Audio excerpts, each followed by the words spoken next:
रामपुर नामक शहर में एक राजू की सांभर डोसे की दुकान थी।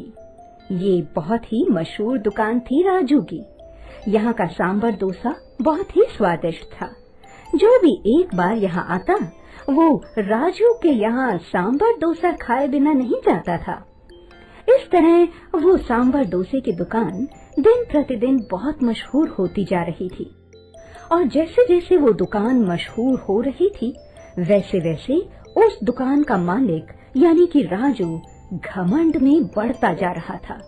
यदि दुकान का सांभर डोसा बच जाता तो उसको फेंकना मंजूर था, परंतु किसी भी भूखे गरीब इंसान या बच्चों को वो अपनी दुकान का सांभर डोसा कभी नहीं खिलाता था और यहाँ तक कि किसी जानवर तक को न देता था।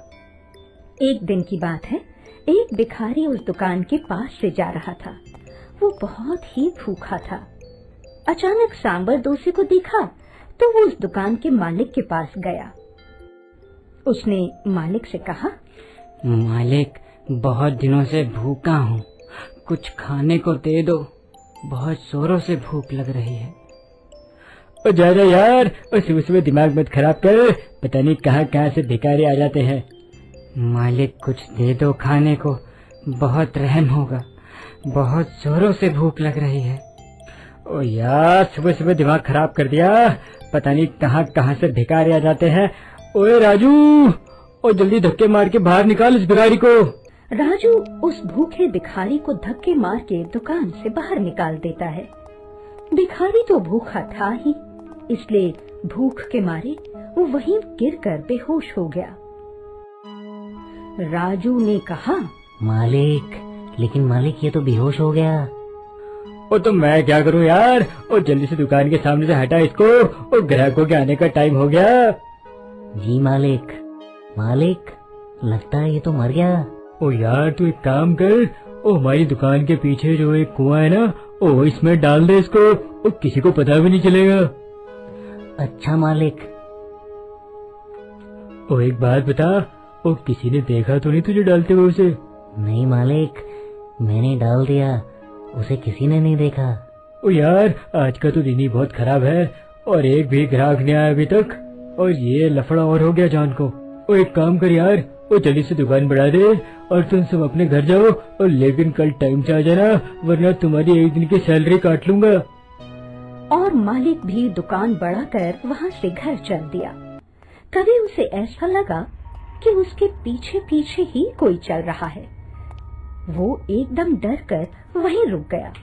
उसने पीछे मुड़कर देखा, उसे कुछ नहीं दिखाई दिया। फिर उसने मन में सोचा कि ये उसका वहम ही होगा कि कोई उसका पीछा कर रहा है। थोड़ी देर के बाद उसे किसी ने तेज का थप्पड़ मारा।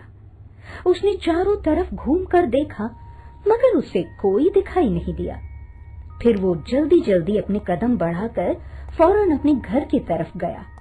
जैसे ही घर गया तो घर का दरवाजा अंदर से लॉक करके सीधे जाकर अपनी पत्नी से बोला, अरे भाग्यवान, ओ जल्दी से खाना दे दो, बहुत जोर से भूख लगी है। तभी पत्नी खाना लेकर आई और उस भिखारी भूत ने उसकी पत्नी को भी धक्का दे दिया, जिससे उसके हाथ में प्लेट जो थी वो भी जमीन पर आ गिरी। पत्नी फौरन घबरा गई और बोली, देखिए, पता नहीं मुझे ऐसा क्यों लगा जैसे किसी ने मुझे पीछे से बहुत जोर का धक्का दिया, और उसके डर की वजह से मेरे हाथ में जो प्लेट थी वो सीधे जमीन पर गिर गई। सारा आपका खाना जमीन पर फैल गया, मुझे माफ कर दीजिए। अगले दिन जब राजू अपनी दुकान खोलने के लिए गया तो पहला ग्राहक खाने का ऑर्डर देने तुरंत ही आ गया। तभी थोड़ी देर में उसी ग्राहक की आवाज सुनाई दी जो जोर जोर से चिल्ला रहा था, क्या बनाया है ये? बिल्कुल घटिया खाना, एकदम बकवास, कितना तीखा है, ले जाओ इसे मेरे सामने से। ओ क्या हुआ सर, रोज तो आपको बहुत पसंद आता है, ओ क्या हुआ आज पसंद नहीं आया? नहीं, कितना गंदा है ये, बकवास है बिल्कुल आज तुम्हारा सांवर और बड़ा दोनों। इसमें मिर्च के सिवा कुछ और डाला भी है क्या? कितनी तीखा है ये, मेरा मुंह जल गया। और राजू क्या बनाया तूने? और देख ग्राहक कैसे गालियां दे रहा है हमको। सर मैं तो रोज की तरह ही बनाता हूँ और आज भी वैसे ही बनाया है, लेकिन पता नहीं इतनी सारी मिर्चें कैसे आ गई इसमें। ये देखकर भिखारी का भूत बहुत खुश हुआ। अगले दिन सांबर डोसे की दुकान के मालिक ने अपने नौकरों से कहा, ओ यार, ओ आज ऐसा सांबर डोसा बनाना कि हमारे सारे के सारे ग्राहक खाकर खुश हो जाएं। जी मालिक, मैं पूरी कोशिश करूँगा। ऐसा बोल के वो अपने साथियों के साथ सांबर डोसा बनाने में लग गया। ओ यार, अब लग रहा है कि तुम लोग कुछ बना रहे हो। खुशबू तो बहुत अच्छी आ रही है यार। ओ जल्दी जल्दी तैयार करो, हमारे ग्राहक भी आने वाले हैं। तभी एक ग्राहक दुकान पर आया और सांबर डोसे की खुशबू को सूंघकर बोला, आओ, खुशबू कितनी प्यारी खुशबू है। मैं खाऊंगा इडली डोसा। जल्दी से लगा दो 1 प्लेट मेरे लिए। उससे ऑर्डर लेकर राजू अगले ग्राहक के पास गया।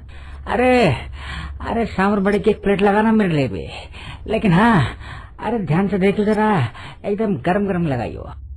और उससे ऑर्डर लेकर अपना पेन पैड एक तरफ रख दिया। फिर वो अपने काम में लग गया कि तभी उसकी नजर टेबल पर पड़ी।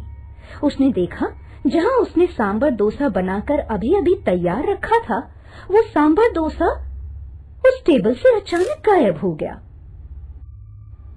तभी चिल्लाता हुआ वो ग्राहक बोला, आओ, हच गया, मेरा सांबर बड़ा कहाँ चला गया? अरे कोई देखो, आओ आओ। ये क्या ड्रामा है? ये क्या भूतिया पंती है? प्लेट में से डोसा गायब। मैं चलूं? लगता है यहाँ पर भूत है। वो ग्राहक अब बुरी तरह डर गया था। वो फौरन अपनी सीट से उठा और दुकान से बाहर भाग गया। ये सब जो कुछ भी दुकान में हो रहा था, वो उस भूखे भिखारी के भूत की वजह से हो रहा था। अब तक तो भूखे भिखारी ने तकरीबन हर ग्राहक को परेशान करके यूं ही डराकर दुकान से बाहर भगा दिया था। डर के मारे अब ग्राहक उस मशहूर राजू की दुकान पर कम आ रहे थे। राजू को समझ नहीं आ रहा था कि अचानक ऐसा क्या हो गया कि उसका धंधा कम होने लगा। उसकी दुकान की कमाई दिन प्रतिदिन और भी घटने लगी। एक दिन की बात है, शहर से कुछ लोग गांव की तरफ जा रहे थे। उन्हें राजू की सांबर डोसे की दुकान देखी। उन्होंने उसकी दुकान का बहुत नाम सुन रखा था। तभी वो दुकान की तरफ मुड़ गए।